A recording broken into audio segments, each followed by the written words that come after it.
Tidak semua orang bisa bertahan mendengar cerita ini. Sebagian memilih menutup video sebelum selesai. Kalau kamu berani, jangan lupa subscribe, like, dan komen. Apa yang kamu rasakan? Mari kita mulai.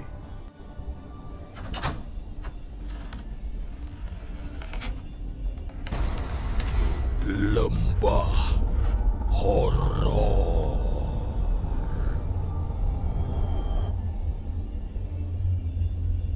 Pernah bayangin, seorang janda cantik rela menyerahkan tubuhnya kepada genderuwo demi jadi kaya. Awalnya cuma ingin menyelamatkan anaknya yang sakit. Tapi setelah ritual malam Jumat itu dilakukan, suara langkah makhluk besar mulai terdengar setiap malam di atas rumahnya. Dan yang paling mengerikan, setiap lelaki yang mendekatinya berakhir tragis. Sebelum cerita dimulai, dukung channel ini dulu dengan cara subscribe, like, dan komen, supaya saya makin semangat bikin cerita horor paling menyeramkan lainnya. Tulis juga di komentar, kalian nonton dari kota mana? Dan jangan lupa, kirim sholawat sebanyak-banyaknya sebelum kita masuk ke cerita horor malam ini. Langsung saja. Hujan rintik turun sejak sore. Jalanan tanah di desa Karangrejo berubah licin dan penuh lumpur. Di ujung desa, berdiri sebuah rumah kayu tua yang catnya mulai mengelupas. Rumah itu milik Ratih. Sudah hampir 2 tahun Ratih hidup sendiri. Sejak suaminya, Bagas, meninggal secara misterius di hutan bambu belakang desa. Tidak ada yang tahu pasti penyebab kematiannya. Tubuh Bagas ditemukan pucat, matanya melotot, dan mulutnya mengeluarkan darah hitam. Sejak saat itu, banyak warga percaya Bagas mati karena kutukan. Ratih tetap bertahan hidup bersama anak perempuannya yang masih kecil, Sari. Untuk makan sehari-hari, Ratih menjual gorengan di pasar desa. Meski hidup miskin, Ratih tetap menjadi pusat perhatian.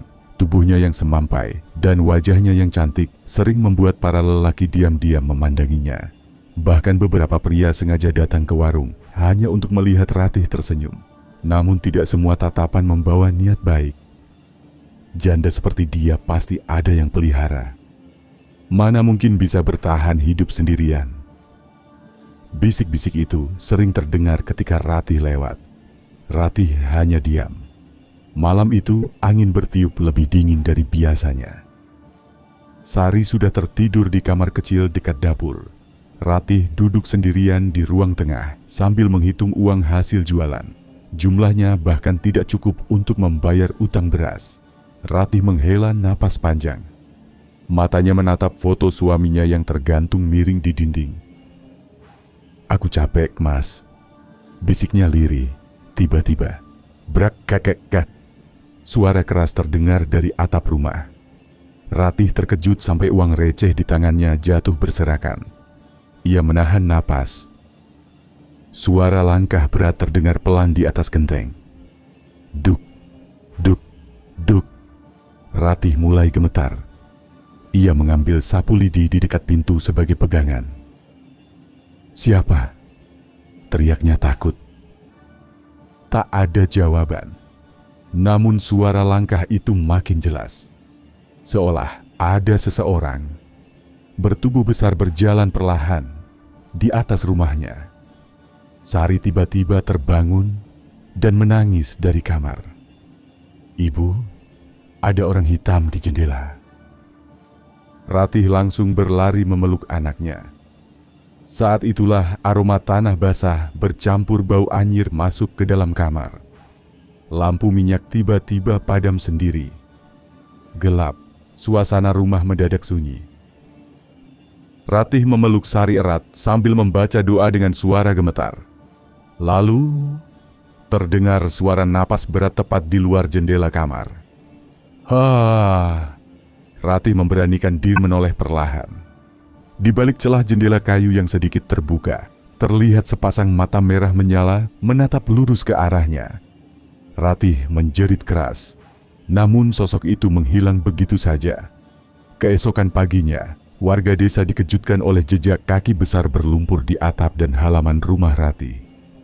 Jejak itu menuju langsung ke arah hutan bambu tempat suaminya dulu ditemukan tewas. Sementara itu, dari kejauhan, seorang lelaki tua berjubah hitam memperhatikan rumah Ratih sambil tersenyum tipis. Makhluk itu akhirnya datang lagi. Gumamnya pelan. Pagi di desa Karangrejo terasa lebih ramai dari biasanya.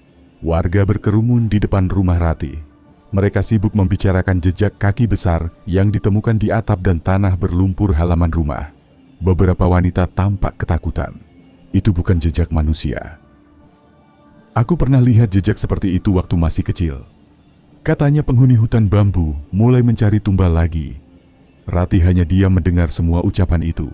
Wajahnya pucat karena semalaman tidak tidur. Matanya terus terbayang sosok bermata merah di balik jendela. Sari duduk lemas di pangkuannya. Tubuh anak itu terasa panas sejak dini hari. Ratih panik saat melihat napas Sari mulai tersengal. "Pak De, tolong antar aku ke puskesmas," pinta Ratih pada tetangganya. Namun lelaki itu malah mundur pelan. "Maaf Ratih, aku takut." Satu persatu warga mulai menjauh. Tak ada yang mau membantu. Mereka percaya rumah Ratih sedang didatangi sesuatu dari hutan bambu. Menjelang siang, Ratih akhirnya menggendong Sari berjalan kaki menuju puskesmas desa seberang. Panas matahari terasa menyengat. Keringat membasahi tubuhnya. Sesampainya di sana, dokter memeriksa kondisi Sari dengan wajah serius. Anaknya harus dirawat. Kondisinya lemah sekali. Ratih menunduk. "Biayanya berapa, Dok?" Dokter menyebut angka yang membuat tubuh Ratih langsung lemas. Ia tidak punya uang sebanyak itu. Ratih keluar dari puskesmas dengan pikiran kacau. Ia duduk di bawah pohon besar sambil memeluk Sari yang tertidur lemah. Air matanya jatuh perlahan. "Aku harus cari uang dari mana?" bisiknya. Tiba-tiba, sebuah suara tua terdengar dari belakang. "Kalau ingin cepat kaya selalu ada jalan." Ratih menoleh cepat. Seorang lelaki tua berdiri sambil membawa tongkat kayu hitam. Janggutnya panjang, pakaiannya lusuh, matanya tajam menatap Ratih. Warga desa mengenalnya sebagai Mbah Wiryo. Orang-orang sering menghindarinya karena dipercaya memiliki ilmu hitam. Ratih buru-buru berdiri. "Saya tidak punya waktu buat bercanda, Mbah." "Aku tidak bercanda." Mbah Wiryo mendekat pelan. "Aku tahu yang datang ke rumahmu semalam." Wajah Ratih langsung berubah tegang. "Maksud Mbah? Makhluk itu bukan datang tanpa alasan. Ia sudah lama mengincarmu." Ratih mulai ketakutan. Mbah Wiryo tersenyum tipis.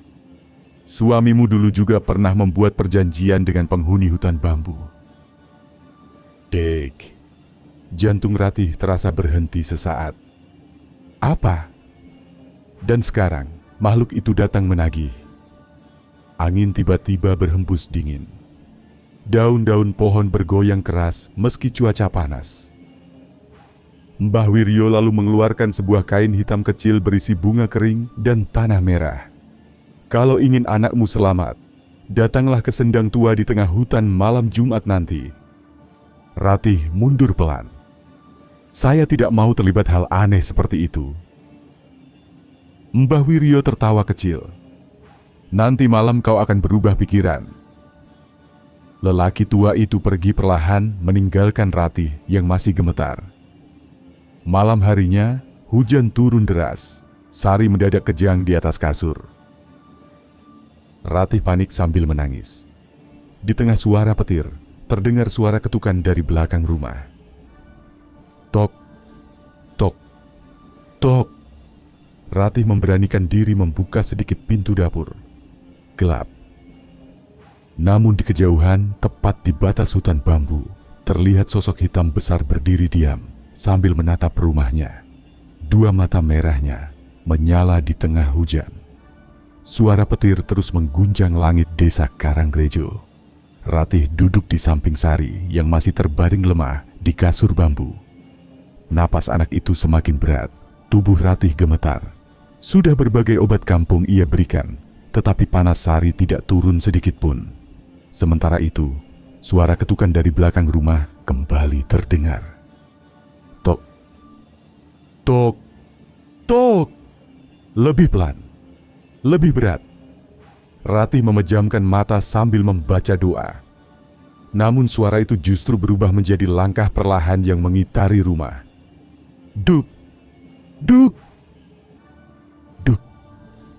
Lantai kayu bergetar pelan. Ratih menangis ketakutan. Ibu, ada yang berdiri di atas lemari, bisik Sari lemah. Ratih langsung menoleh. Kosong. Namun bau busuk bercampur tanah basah kembali memenuhi kamar. Tiba-tiba suara tawa berat terdengar samar dari luar jendela. Hihi, hihi. Ratih menutup telinga sambil memeluk anaknya erat. Pagi harinya, kondisi Sari semakin parah. Kulit anak itu pucat seperti mayat. Ratih akhirnya memutuskan mendatangi gubuk Mbah Wiryo di pinggir hutan. Gubuk itu terlihat tua dan menyeramkan. Tulang ayam tergantung di depan pintu. Asap kemenyan keluar dari sela-sela dinding bambu.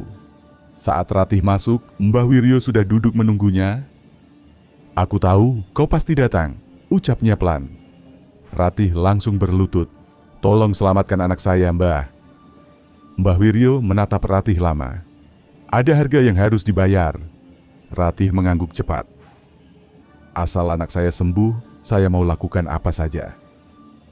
Mbah Wiryo tersenyum tipis. Kalimat itu membuat suasana mendadak dingin. Lelaki tua itu lalu mengambil kendi hitam kecil dari meja kayu. "Penghuni hutan bambu menyukai perempuan sepertimu." Ratih mulai tidak nyaman. "Maksud Mbah apa? Makhluk itu ingin tubuhmu." Ratih langsung berdiri.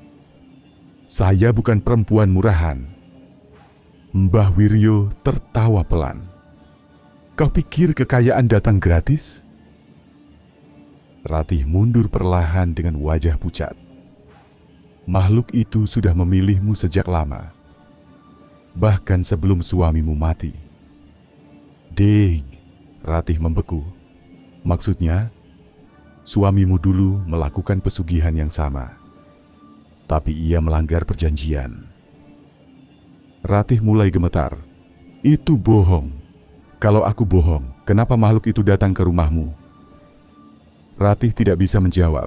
Mbah Wiryo lalu menjelaskan ritual yang harus dilakukan malam Jumat. Ratih harus datang sendiri ke sendang tua di tengah hutan bambu, tanpa pakaian berwarna terang, tanpa membawa doa, dan yang paling mengerikan, ia harus menyerahkan dirinya sepenuhnya kepada penghuni hutan. Ratih menangis ketakutan. "Saya tidak bisa." Mbah Wiryo mendekat perlahan. "Kalau kau menolak, anakmu akan mati." Suasana mendadak hening. Ratih menunduk sambil menggigit bibirnya sampai berdarah. Air matanya jatuh perlahan. Di luar gubuk, angin hutan bertiup keras. Terdengar suara ranting patah dari balik pepohonan. Kerak.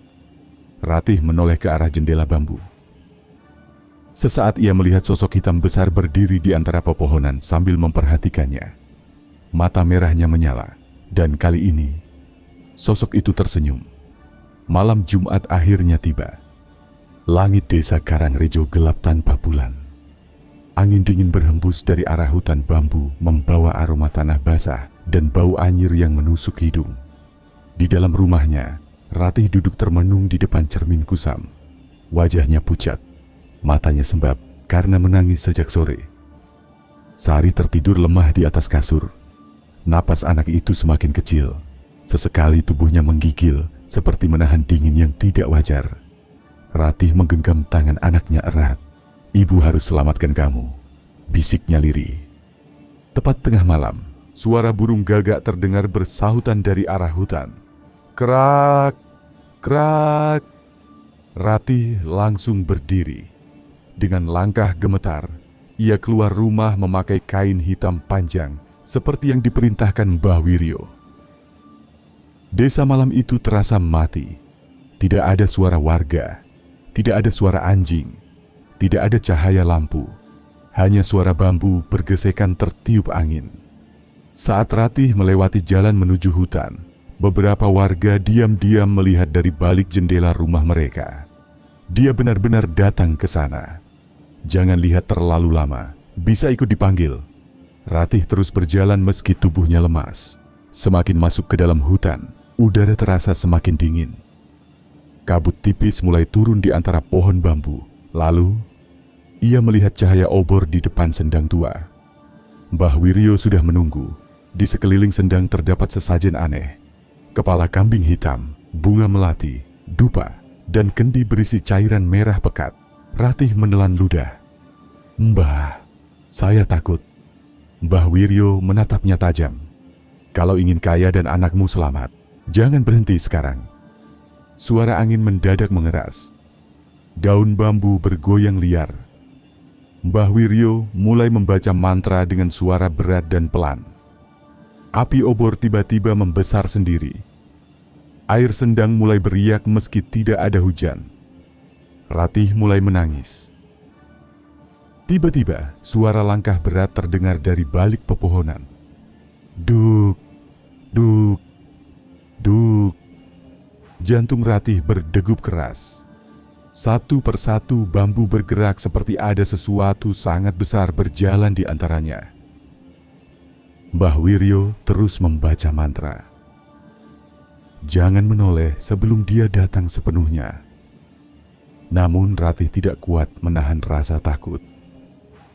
Ia perlahan menoleh ke belakang.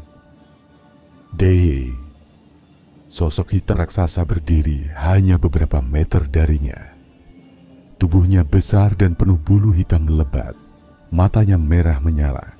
Mulutnya mengeluarkan napas berat, bercampur bau busuk. Ratih langsung lemas. Makhluk itu menatap tubuh Ratih tanpa berkedip. Lalu terdengar suara berat seperti bisikan dari tenggorokan penuh lumpur. Akhirnya, kau datang. Ratih menjerit keras. Namun tiba-tiba angin besar berputar di sekitar sendang. Obor padam bersamaan. Suasana berubah gelap total. Ratih merasa tubuhnya seperti dipeluk sesuatu yang besar dan dingin. Ia mencoba melawan, tetapi tubuhnya tidak bisa bergerak. Suara tawa berat memenuhi hutan. Hihihihi. Ratih menangis histeris sampai akhirnya pingsan. Keesokan paginya, Ratih terbangun di rumahnya sendiri. Tubuhnya penuh lebam hitam. Kain hitam yang dipakainya basah oleh lumpur dan bercak darah. Ratih langsung panik mencari Sari. Namun saat masuk kamar, anaknya sudah duduk sehat sambil tersenyum kecil. "Ibu, aku sembuh." Ratih membeku. Belum sempat ia bicara, matanya melihat sesuatu di atas meja kayu ruang tengah. Tumpukan uang dalam jumlah besar, masih basah oleh tanah kuburan. Sejak malam itu, hidup Ratih berubah drastis. Uang yang muncul di rumahnya tidak pernah habis. Setiap pagi selalu ada tumpukan baru di atas meja ruang tengah. Kadang di bawah kasur, kadang di dapur. Selalu dalam keadaan basah dan berbau tanah. Awalnya Ratih ketakutan menyentuh uang itu. Namun kebutuhan hidup memaksanya menerima semuanya. Utang-utangnya lunas dalam hitungan hari. Rumah kayunya mulai direnovasi. Dinding reyot diganti tembok baru. Perabot mahal berdatangan. Bahkan Ratih membeli perhiasan emas yang dulu hanya bisa ia lihat di pasar kota. Warga desa mulai heran. Dari mana dia dapat uang sebanyak itu? Jangan-jangan benar dia pelihara makhluk hutan. Sejak suaminya mati, hidupnya malah makin kaya. Bisik-bisik semakin liar. Tetapi banyak pria justru semakin mendekati Ratih. Kecantikannya terlihat makin memikat sejak malam ritual itu. Kulitnya lebih halus, tubuhnya lebih berisi. Tatapannya terasa aneh. Beberapa lelaki desa bahkan rela berlama-lama di depan rumah Ratih hanya untuk melihatnya lewat. Namun di balik semua itu, Ratih mulai mengalami teror yang lebih mengerikan. Setiap malam tepat tengah malam, suara langkah berat selalu terdengar di atap rumah. Duk, duk, duk. Kadang suara itu berhenti tepat di atas kamarnya. Lalu terdengar suara napas kasar di dekat telinganya saat tidur. Ratih mulai sulit tidur. Tubuhnya juga semakin dipenuhi lebam hitam misterius. Bekas itu muncul setiap pagi, terutama di paha, pinggang, dan leher. Ratih mencoba menutupinya dengan kain panjang. Suatu malam, Ratih terbangun karena mendengar suara Sari bicara sendiri di ruang tengah. Ia keluar kamar perlahan. Anaknya sedang berdiri menghadap pojok ruangan yang gelap. "Iya, ibu ada di kamar," ucap Sari pelan sambil tersenyum. Ratih merinding. "Kamu bicara sama siapa?" Sari menoleh perlahan. "Sama om besar hitam itu?" Dek! Tiba-tiba lampu minyak padam sendiri. Ruangan langsung gelap. Lalu terdengar suara tawa berat dari atas plafon. "Hihihihi." Ratih langsung memeluk Sari sambil gemetar. Keesokan paginya, desa kembali geger. Seekor sapi milik warga ditemukan mati di dekat hutan bambu. Perutnya robek, darahnya habis seperti disedot. Tak hanya itu, di tanah sekitar bangkai sapi terdapat jejak kaki besar berlumpur. Persis seperti jejak di rumah Ratih malam itu. Warga mulai ketakutan. Beberapa orang percaya penghuni hutan sudah mulai berkeliaran mencari tumbal. Sementara itu, malam harinya Ratih kembali mendengar suara ketukan dari belakang rumah. Tok, tok, tok. Ratih memberanikan diri membuka pintu dapur sedikit. Gelap. Namun di dekat sumur belakang rumah, terlihat sosok hitam besar sedang berdiri diam. Matanya merah menyala. Dan kali ini, makhluk itu tidak hanya menatap. Ia tersenyum sambil memperlihatkan deretan gigi panjang berlumur darah. Sejak kemunculan sosok itu di dekat sumur, Ratih semakin ketakutan. Namun anehnya, uang di rumahnya semakin banyak. Perhiasan emas muncul sendiri di lemari. Bahkan seorang juragan tanah tiba-tiba menawarkan sawah murah kepadanya. Warga desa mulai menjauhi Ratih. Mereka percaya rumah itu sudah menjadi sarang makhluk gaib. Suatu malam, hujan turun sangat deras. Ratih terbangun karena mendengar suara pintu kamar terbuka sendiri. Kret! Saat membuka mata, tubuh Ratih langsung membeku. Sosok hitam besar itu duduk di sudut kamar. Matanya merah menyala dalam gelap. Ratih gemetar hebat.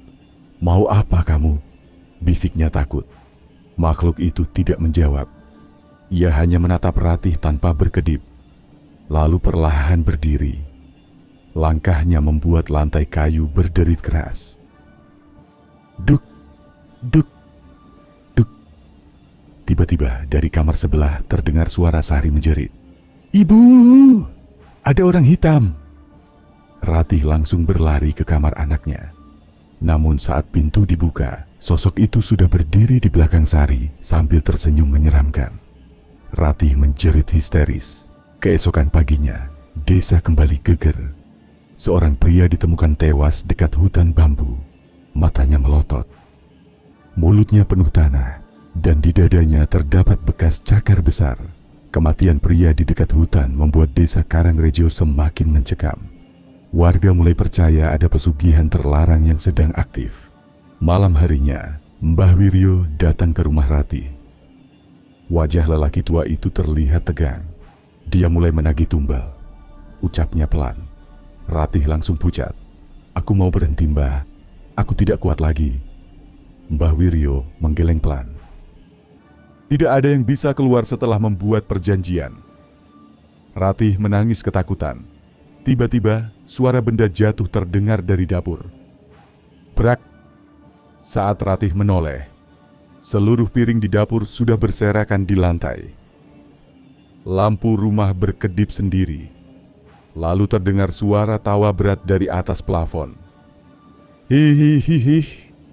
Sari mulai menangis histeris sambil menunjuk langit-langit rumah. Om hitamnya marah. Mbah Wiryo langsung berdiri panik. "Asap dupa, cepat!" Namun sebelum ritual dilakukan, bau busuk menyebar ke seluruh rumah. Dinding mulai dipenuhi bercak hitam seperti darah kering. Lalu terdengar suara berat dari belakang rumah. "Aku datang menagih." Malam itu rumah Ratih berubah kacau. Suara tangisan Sari bercampur angin kencang yang mengguncang seluruh rumah. Pintu dan jendela terbuka sendiri. Brak! Brak! Ratih memeluk Sari sambil menangis. "Mbah, tolong saya." Namun wajah Mbah Wiryo justru pucat ketakutan. Dia sudah terlalu kuat. Tiba-tiba suara langkah berat terdengar dari luar rumah. Duk, duk, duk. Tanah halaman bergetar pelan. Ratih memberanikan diri melihat dari jendela, dan tubuhnya langsung lemas. Sosok genderuwo itu berdiri di depan rumah. Tubuhnya jauh lebih besar dari yang pernah ia lihat. Bulu hitam lebat menutupi seluruh badannya. Mulutnya penuh gigi panjang tajam. Matanya merah menyala seperti bara api. Makhluk itu menatap Ratih sambil tersenyum menyeramkan. Lalu suara beratnya terdengar jelas. "Kau milikku." Sari tiba-tiba kerasukan. Anak itu tertawa dengan suara berat seperti lelaki dewasa. "Ibu tidak bisa lari." Ratih histeris. Mbah Wiryo segera menarik Ratih keluar rumah menuju hutan bambu. "Malam ini perjanjiannya harus diputus." Mereka berlari menuju sendang tua. Namun saat tiba di sana, Ratih melihat sesuatu yang membuatnya membeku. Di dekat sendang terdapat kuburan tua tanpa nama. Mbah Wiryo menunduk pelan. "Suamimu dikubur di sini." Ratih langsung syok. "Apa?"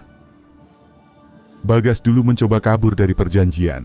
Genderuwo itu membunuhnya. Belum sempat Ratih bicara, suara tawa besar menggema di seluruh hutan. Hihihihi. Pepohonan berguncang keras. Dan dari balik kabut hitam, sosok genderuwo muncul sambil berjalan perlahan, mendekati mereka. Kabut hitam menyelimuti sendang tua. Ratih mundur ketakutan saat genderuwo itu semakin mendekat. Tanah di sekitar hutan mulai bergetar. Mbah Wiryo segera menaburkan abu hitam ke arah makhluk itu sambil membaca mantra keras. Namun genderuwo hanya tertawa. Hihihihi. Dalam sekejap, makhluk itu menghilang. Brak-kek. Tubuh Mbah Wiryo tiba-tiba terpental menghantam pohon. Darah keluar dari mulutnya. Ratih menjerit histeris. "Mbah!" Genderuwo kini berdiri tepat di depan Ratih. Matanya merah menyala menatap tajam. "Kau tidak bisa lari dari perjanjian." Ratih menangis sambil memeluk Sari. "Ampun, tolong lepaskan kami." Namun makhluk itu justru mengaum keras. Angin besar langsung berputar di sekitar sendang. Tiba-tiba, seluruh uang dan emas milik Ratih yang ada di rumah berubah menjadi lumpur hitam bercampur darah. Warga desa yang melihat kejadian itu langsung panik. Rumah Ratih dipenuhi bau busuk dan lalat. Keesokan paginya, Mbah Wiryo ditemukan tewas di tengah hutan dengan tubuh penuh bekas cakar. Sementara Ratih mulai kehilangan kewarasannya. Ia sering tertawa sendiri sambil bicara ke arah kosong. Dan setiap malam Jumat, suara langkah berat kembali terdengar di atap rumahnya. Setelah kematian Mbah Wiryo, desa Karangrejo berubah menjadi desa penuh ketakutan. Tak ada lagi warga yang berani melewati rumah Ratih saat malam. Rumah mewah itu kini terlihat gelap dan kotor. Dindingnya dipenuhi bercak hitam. Bau busuk terus keluar dari dalam rumah. Ratih semakin kehilangan akal sehat. Ia sering berjalan tanpa alas kaki di sekitar hutan bambu sambil tertawa sendiri. Kadang ia bicara seperti sedang berbincang dengan seseorang. "Sebentar lagi aku ikut. Aku janji tidak kabur lagi." Sari akhirnya dibawa warga ke rumah kerabat jauh karena kondisi rumah Ratih dianggap berbahaya. Suatu malam Jumat, hujan turun sangat deras.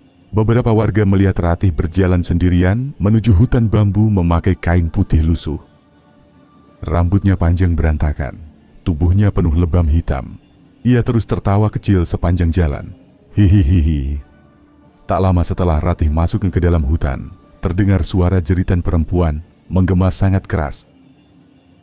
"Ah!" Lalu semuanya mendadak sunyi. Keesokan paginya, warga memberanikan diri masuk ke hutan.